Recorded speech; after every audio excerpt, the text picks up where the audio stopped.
John, I know we were talking about it earlier this week, but I feel like there were a lot of options for our games of the week this week compared to Yeah, some some of the ones pretty we've good had games. lately. Yeah, some pretty good games coming up this week. A couple games with a lot of implications as well as Hmm. far as the playoffs go, region goes, region titles go. Um, Yeah, I tell you what, a little bit I'm of kind of rivalry games going on as well. what's that? A little bit of rivalry games going on as well. Yep. It's been kind of hard. I feel like every week we send a couple in this. So I was like, well, this game is it even happening? Like, who knows what's going on? So I'm kind of ready to get through this week. This will be in the playoffs, and then we're gonna know who's playing each night. We're gonna know who's coming up. No worries about cancellations or that stuff. So we'll have that all locked in. And the playoffs start next week, John. So I'm sure we'll be getting together for a playoff preview show for everybody here sometime middle of next week. So love to have everybody tune in for that if they want to. But appreciate you guys getting in here on Facebook with us tonight.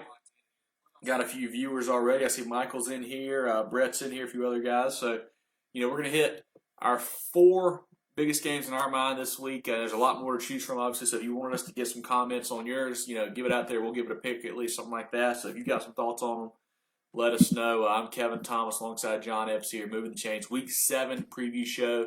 Thank you for tuning in on Facebook, Moving the Chains SC, Twitter and Instagram, Moving Chains. Everywhere else you can find us on YouTube, podcast, anything like that.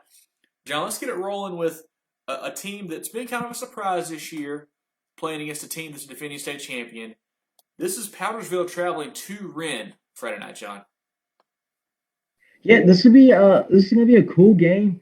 Ren is they came into the season a little bit of a favorite, dropping down a class, being defending state champions, and they've done really well this year.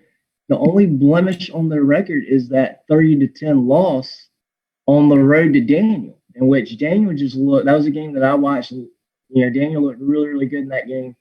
Outside of that game, Red has been very, very solid. They played a pretty good Palmetto team last week, beat them 64-13. They've beaten BHP in a blowout win, 53-20 as well.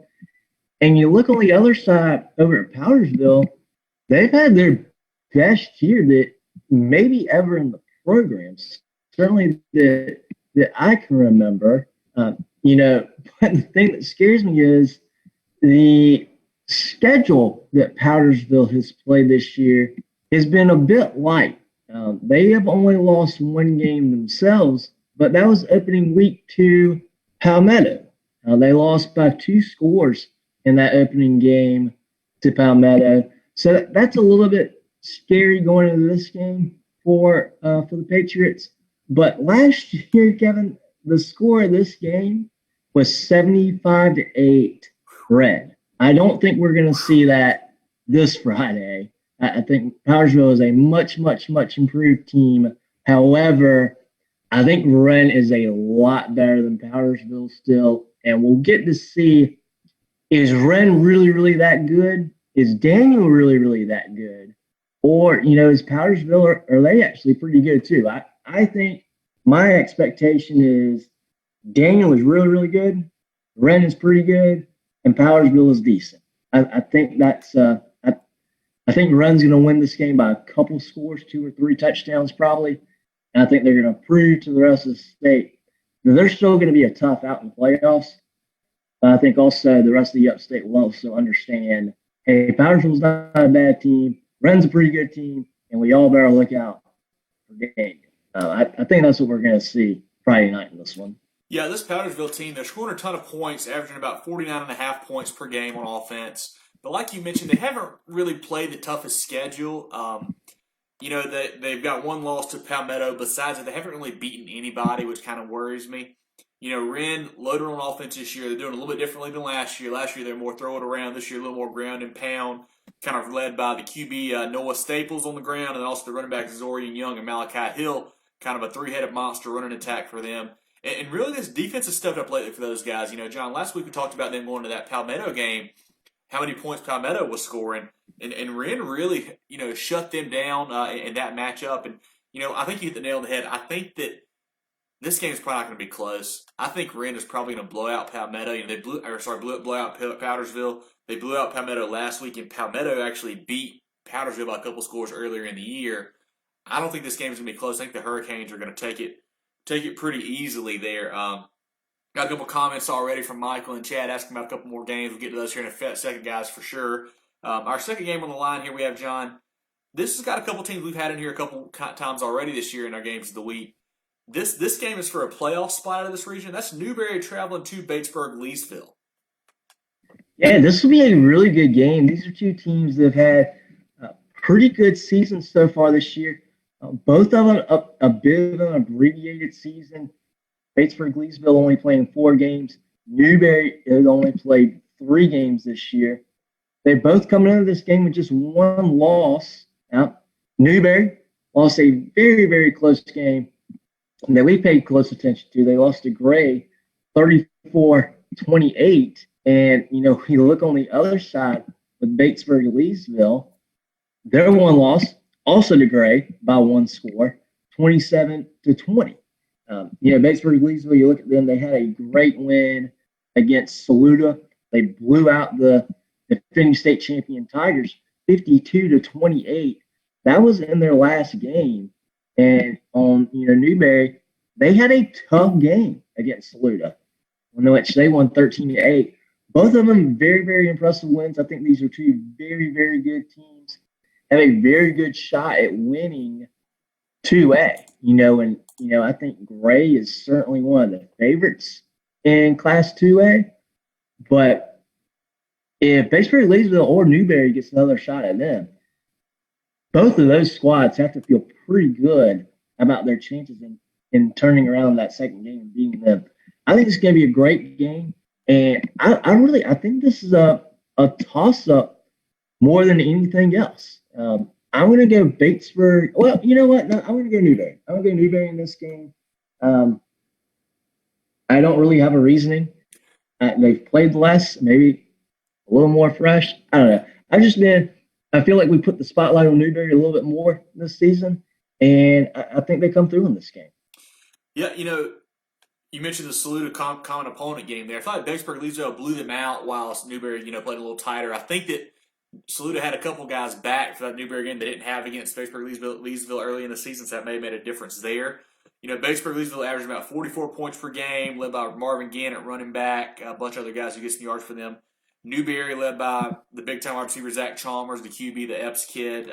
Dropping down from 3A this year, we thought they'd make some big noise, and they kind of have so far. This is going to be a great ball game, John. I'm going to lean towards Batesburg-Leesville just because they're at home. Obviously this year it doesn't mean as much as it usually does, the home or away, but I think that team being at home, I think these are very, very comparable teams, but I think Batesburg-Leesville gets the win at home on Friday. Thank you guys. It's a couple more viewers here. I see Christopher's in here and Jay's in here, Chad's in here. Thank you guys for tuning in. I want to give a quick shout out to our sponsor, the George Agency. Insurance open enrollment is going on now. If you guys need insurance, if you guys need, for your business or for yourself, give those guys a call. The George Agency on Facebook, thegeorgeagency.net for all that stuff there. Check them out for sure. Back to our games, John. Our third game here is a game that's it's sneaky good. I feel like we talked to some guys about this earlier this week, and people didn't realize how good this game is going to be. And that's Hillcrest at TL Hanna. Region title on the line, both teams undefeated. This game was supposed to be played, I think, 2 weeks ago or 3 weeks ago, then got postponed due to COVID. But it's on the schedule for Friday night, and this is going to be a heck of a ball game, John.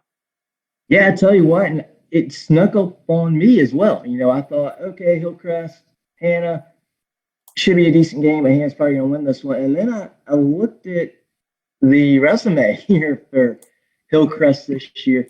Both teams coming in, they're both 4-0, and, Hillcrest has just been really, really solid. They haven't really blown anybody out, but they've played really good defense. They haven't given up more than 14 points in a game. They beat a really talented Malden team at the beginning of the year. They beat Woodmont. They beat a much improved Pickens team this year. And, they're just they've taken care of business in all 4 of their games. You flip the script over to TL Hanna. They've done much of the same. A very similar schedule. They actually played a very tight game against Malden beginning of October. They won that game just 14-13. And, they've also played West Side, JL Man, and Woodmont too. Again, they've also played very good defense. They've only given up that Malden game was their worst defensive game, giving up 13 points. So I think both of these teams, they haven't been super tested yet. They haven't had a game against, a Gaffney or Burns, a really tough opponent like a Greenville or a Greenwood, stepping a class down. So I think it'll be interesting how both of these teams do in the playoffs. But for this game itself, this is going to be a really, really good game. Probably the best team that either one of these teams has played all season. I know this game will be in Anderson, but I think Hillcrest is going to come in this game. I like Hillcrest in this game. I think they come into this game with a little bit less pressure. Everybody knows who TL Hanna is. Everybody puts a pretty big expectation on that team to perform every year.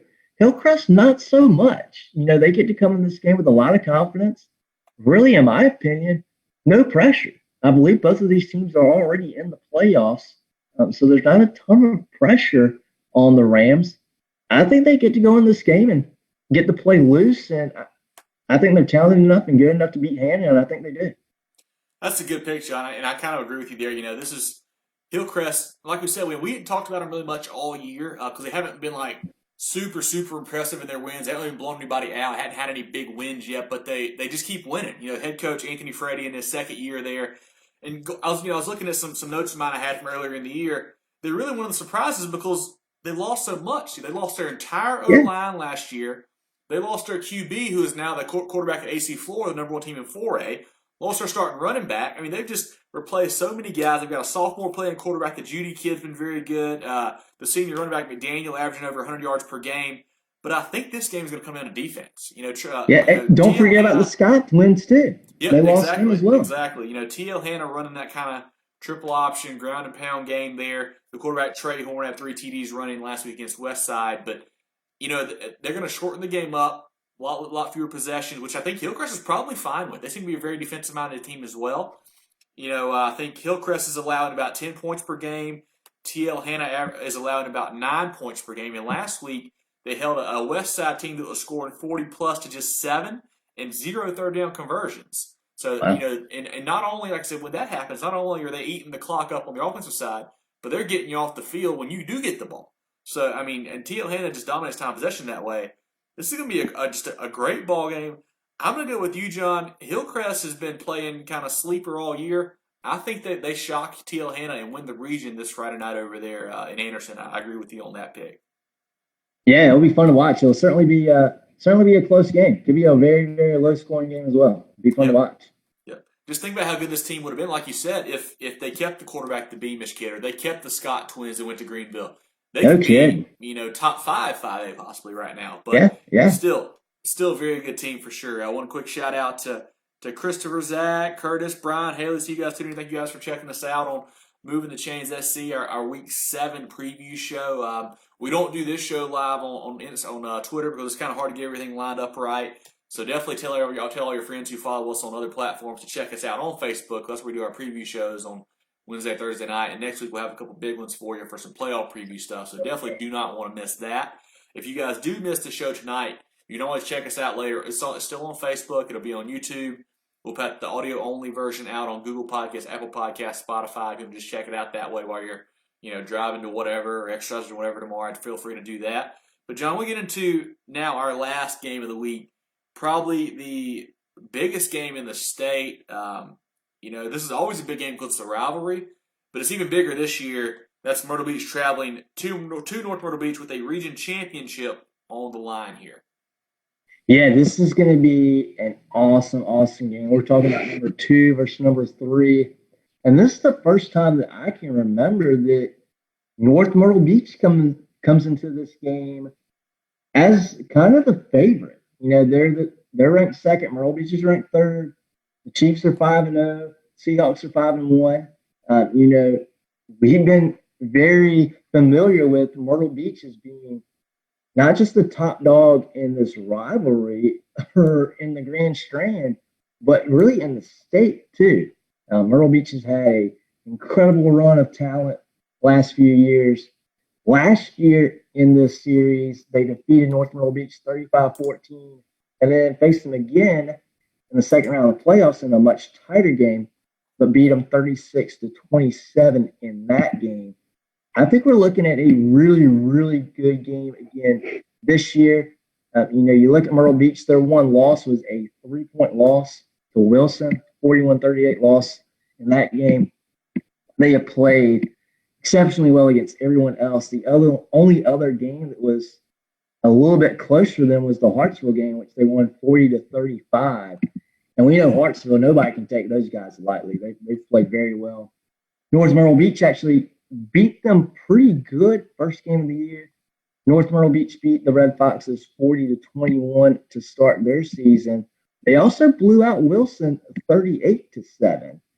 But they had a close game last week against West Florence. They got away in that one just 28-21. A West Florence team that Myrtle Beach blew out. So it's really going to be hard to predict what happens in this game. The game will be at North Myrtle Beach. And for me, I haven't seen either one of these teams played in, I guess, maybe 2 years since I saw Myrtle Beach win the state championship last year. Very impressed by them. Obviously, a totally different team from both ends this year. Both lost a lot of talent. But I think I just like Myrtle Beach in this game just because they've been in these kinds of games before. And I think talking with the TL Hanna Hillcrest game, where I think the pressure's kind of on TL Hanna, I think actually the pressure in this game is more on North Myrtle Beach. This is their time to be able to beat Myrtle Beach, right? This is their chance to knock them off. Well, this Myrtle Beach team is still really, really good. And I like Myrtle Beach in this game just because of what they've done previously in this program. I think this is the kind of game that the Seahawks will win.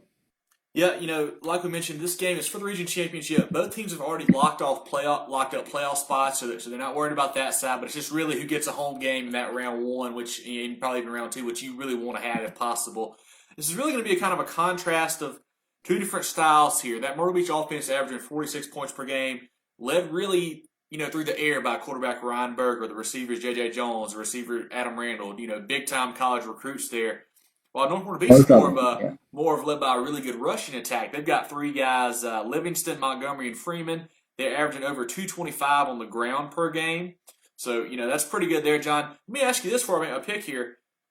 When it gets later in the season like this, it gets a little bit colder weather, things like that. Do you maybe tend to lean more towards a rushing team, or do you think a team like Myrtle Beach who can throw it around is still going to be okay in this environment?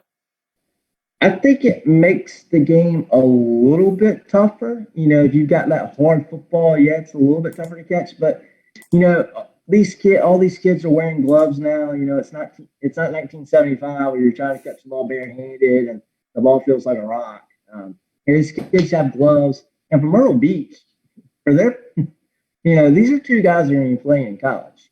And if either one of these guys go, man, you know what? I really don't like catching the ball when it's cold. They're not going to fare well at the FBS level. You look at guys, it's talked about in college football all the time, right? A team from the South plays a game where it's a little bit cold. And they go, well, these guys, they're not used to playing in 40-degree weather, 50-degree weather. And then they go out and they act like they've been playing in it their whole life. I don't think the weather's going to be too much of a factor. I know here in the upstate, it's still going to be highs in the low 70s this weekend. You expect something pretty similar down on the Grand Strand too. So it's really not going to be that cold.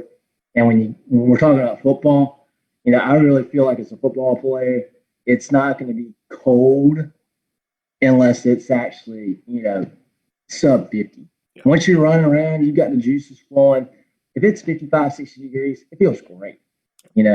So I don't think weather's going to be a problem, at least in this game. I don't think that's going to be a factor for these guys. Yeah, so did you pick, who did you lean on? Who was your pick for this one, John?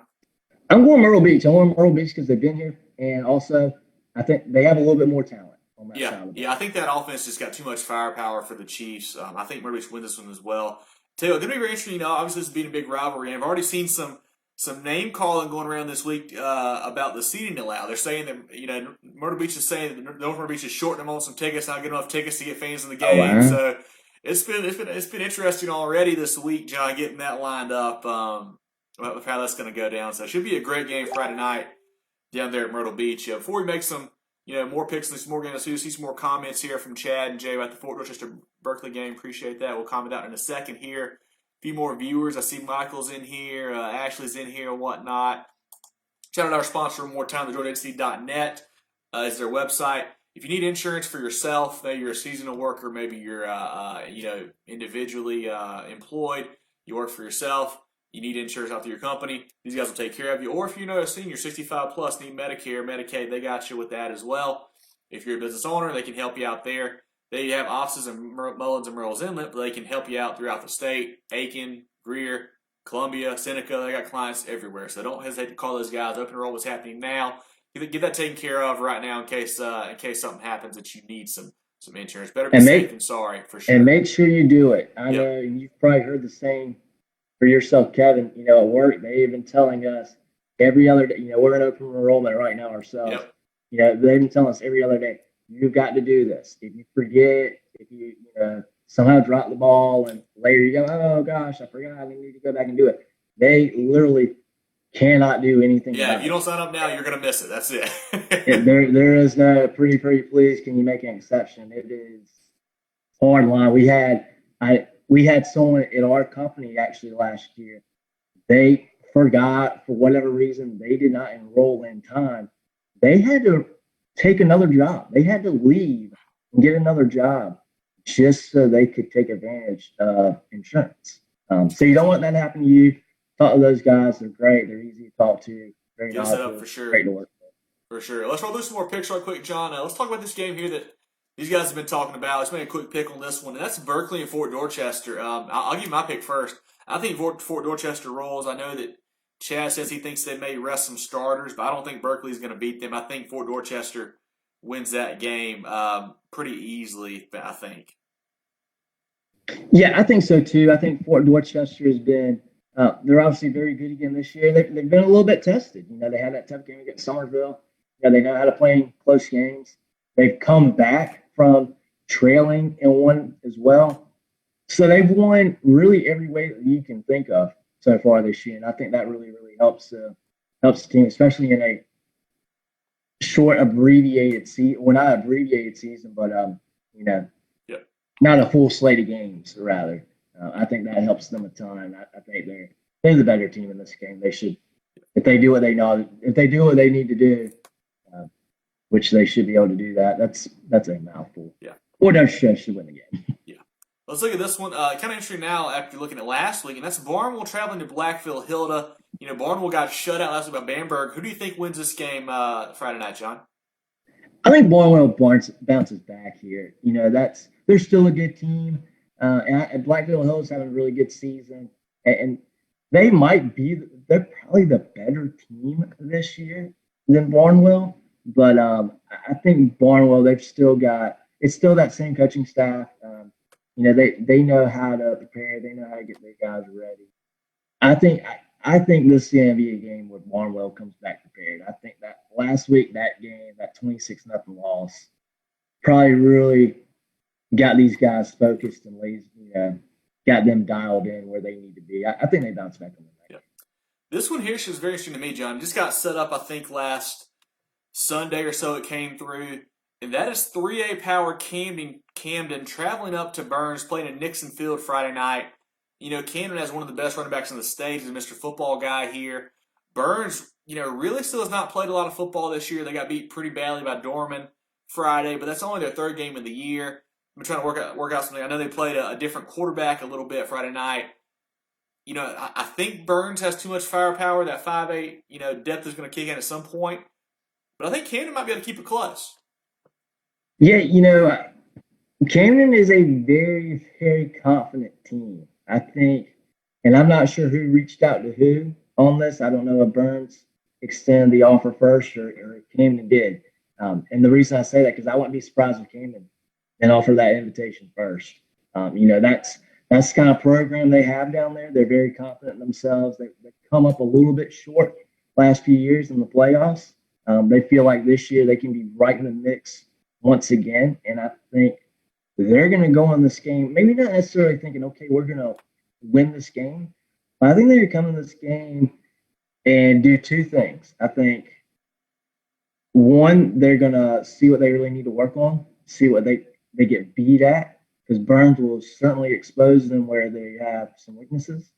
And I think, two, I think they're going to prove to the rest of the upstate. Because, even the smaller schools, they know what Burns is doing. They know what Gaffney, we all watch these games. We all, follow them, read the newspaper and the headlines, whatever, to see what everybody else in the upstate's doing. If Camden puts some points on Burns or they make this game a little bit closer than what people would expect, the Chapmans, the Daniels, they're going to look at that game and go, ooh, okay, all right, Camden's for real. So I think that'll be interesting to see. Camden, I'm pretty sure, is upstate. They're one of the schools that bounces back and forth during the reclassifications, but I'm pretty sure they're upstate.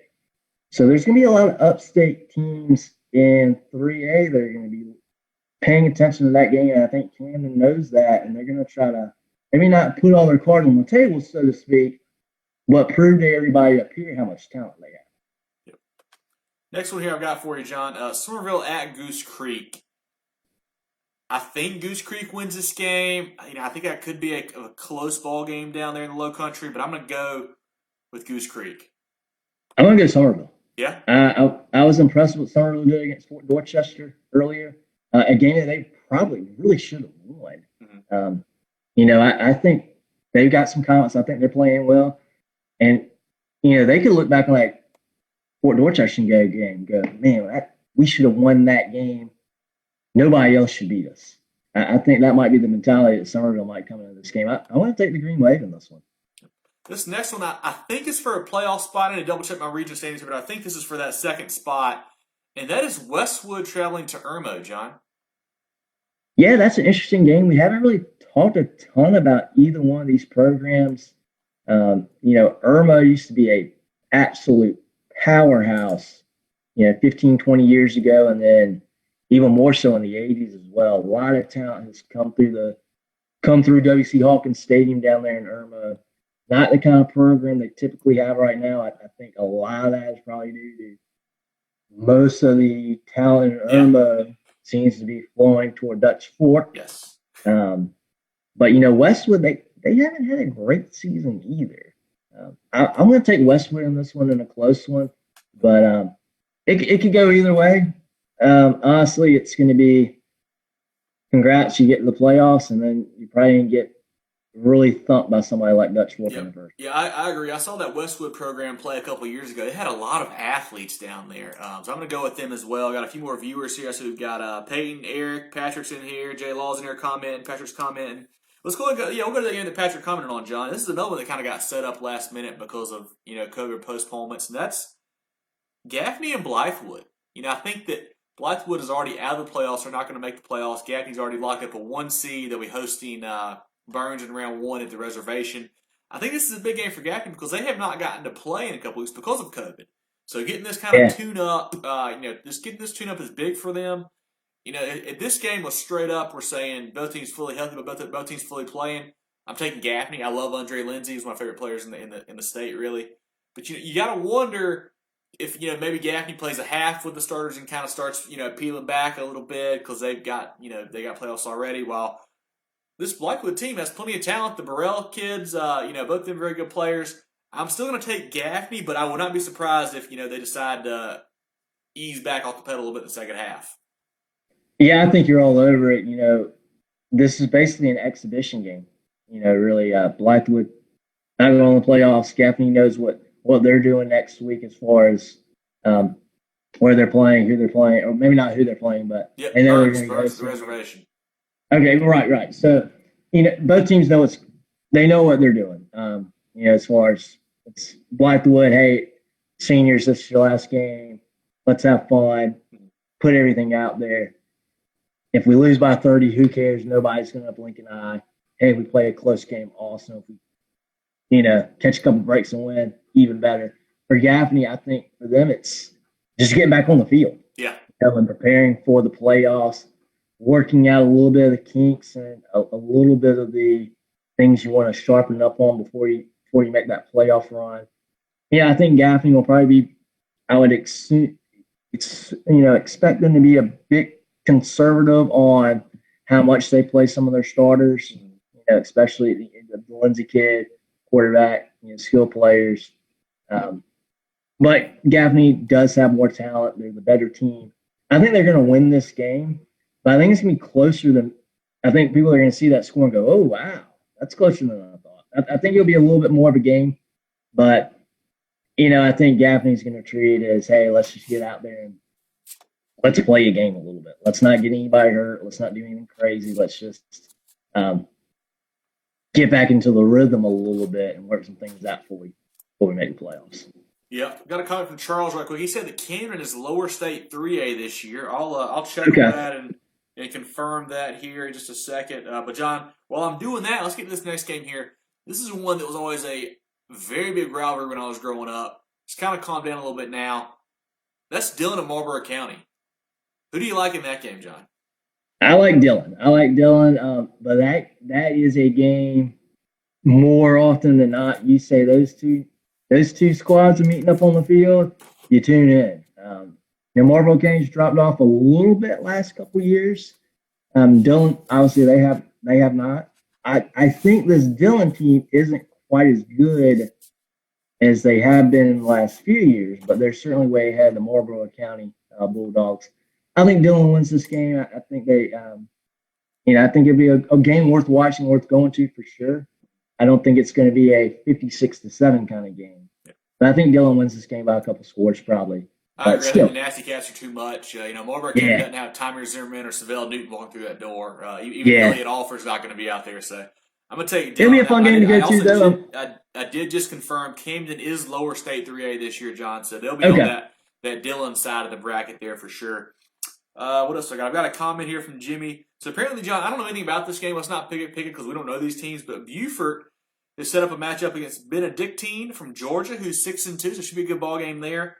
Okay. We've got a good 4A, 5A matchup here, and that's Wilson and Carolina Forest. That'll be a fun game. Obviously, you expect Carolina Forest to run away in that, but that'll probably be a game more so for Wilson to show off what they can do. If they can, have any sort of success in that game, will be impressive for Wilson. Yeah, I think Carolina Forest wins that game. We've been kind of high on them this year. And the last game, a little rivalry matchup here, South Florence, West Florence, going down Friday night. I like West Florence in that game, big. Agreed. Yeah, I think they seem to be trending a little more in the right direction than South Florence is right now for sure. So I'm going to take those guys over West Florence tonight to win that one. What do they call that game? Is that like do you have any other John? Battle of Irby Street, or what do we call that game? I don't know. I need to look up and see. I'm sure it's got some kind of cool name. I don't know what it is, but I'm sure it's got something. Any other games you want to mention, John, that you may have thought about? No, I think those are the big ones. That I've seen. It's hard to keep up with the schedules now. I was hitting up Kevin earlier this week going, hey, I see this game on the schedule. Is that game happening? Yeah, that one's not happening. What about this one? Yeah, that one's happening. So it's hard to tell who's playing who. Yeah, I'm glad to see Blackwood stepping up to the plate, though, and playing a game. That's cool to see. Yep. Certainly want to give a shout-out to, Michael, Chad, Jay, Patrick, Charles. These guys are getting in here and giving us comments, and we really appreciate that. Makes the show go a lot easier when you give us your thoughts. I know lots of viewers in right now. I see we've still got Peyton and Eric and Lauren and Haley and Zach and a few others in here checking us out as well. So big shout out to you guys. If you don't like our page on Facebook, if maybe one of your friends shared it or you saw it in a group, be sure to hit that like button. If you're watching us live right now, hit the heart, subscribe to us. I think it's the heart, whatever it is up there. Just subscribe so you get the live video notifications there in the top. You certainly want to do that, as we'll be going live tomorrow night, probably around, or not tomorrow night, Friday night, probably around 10:30, 11 with our weekly recap show, going over all the scores from the state of South Carolina in high school football. So you certainly want to tune in for that. We're on Moving the Chains SC, as you see here on Facebook. We're also on Twitter at Movin Chains, MOVINCHAINS. Same thing on Instagram. We try to put some cool pictures out there on Instagram. We try to get some more updates and whatnot on Twitter for you guys. So follow us on all those platforms. If you missed our show tonight or you started it late, you can always replay it from the beginning right here on Facebook, or you can go check it afterwards on YouTube. We'll put it on YouTube as well. Then we'll do an audio-only version for you guys on Apple Podcasts, Google Podcasts, Spotify. It's just Moving the Chains right there. We'll put all this stuff out there for you as well. We also put John and I's appearances from ESPN Upstate. We cut that stuff, put that on there too, in case you missed that stuff with Rob and those guys. So all that is on there for you. But John, I think we're trending towards a very big night of high school football Friday night. I'm really excited to see what this last week of the regular season has in store for us. Yeah, it's gonna be fun. And man, I'm really looking forward to the playoffs next week. I think this is gonna be a really awesome run the playoffs. Last couple of years, it's been almost a foregone conclusion that Dutch Fork was going to win. And Dutch Fork and Chapman, one of those two were going to win. 2A probably, and Myrtle Beach is the favorite in 3A. Now it's, hey, who knows what's going to happen? Who knows what's going to happen in 5A, 4A, 3A? We've got some favorites for sure. But I think other than Dutch Fork, I don't know that anyone is head and shoulders favored above anybody. Yeah. So that's going to be a lot of fun to watch and keep track of starting next week. Yeah, and it's wide open, and we're going to see some huge matchups just in week one. We've got a game like Burns and Gaffney in the first round of the playoffs because of the shortened playoff system. You're going to see some really good matchups early on, so it's going to be great. We're going to have our preview shows for that next week for you guys as well, so definitely tune in for that. But for John Epps, I'm Kevin Thomas. This is our Week 7 preview show. We will see you guys Friday night on Moving the Chains.